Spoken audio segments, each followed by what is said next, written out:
మన అమ్మమ్మల కాలం నుంచే ఈ రాగి లడ్డు ఉంటుందండి. ఆ జనరేషన్‌లో ఎదిగే ఆడపిల్లలు ప్రతి ఒక్కళ్ళకి ఇది కంపల్సరీగా రోజుకు ఒక్కటైనా పెట్టేవాళ్ళు. ఇప్పుడు ఈ జనరేషన్‌లో తినాలన్నా కష్టమే, మనం చేసి పెట్టాలన్నా కష్టంగానే ఉంటుంది. ఈ ప్రాసెస్‌లో ఒక్కసారి చేయండి, ఈజీగా అయిపోతుంది. అలానే పిల్లలు కూడా చాలా టేస్టీగా తింటారు. కావాల్సినంత రాగి పిండి తీసుకొని కొంచెం వాటర్ వేసుకుంటూ పిండిని తడి చేసుకోవాలి.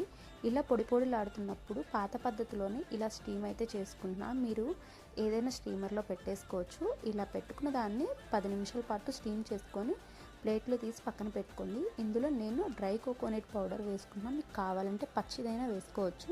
కావాల్సినంత బెల్లం తరుగు తీపికి తగ్గట్టు వేసుకోండి. నెయ్యి వేసుకుంటే చుట్టుకోవడానికి మనకి ఈజీగా ఉంటుంది. కావాల్సినంత నెయ్యి వేసేసుకొని ఇలా లడ్డూలా చుట్టుకోవడమే. ఇలా చేయడం వల్ల ఏంటంటే నోటికి స్టిక్కీగా ఉండదు, ఈజీగా తింటారు, చాలా ఇష్టంగా కూడా తింటారు. రాగి పిండిని డైరెక్ట్గా లడ్డూ చుడితే ఏమైందంటే నోటికి స్టిక్కీగా ఉంటుంది.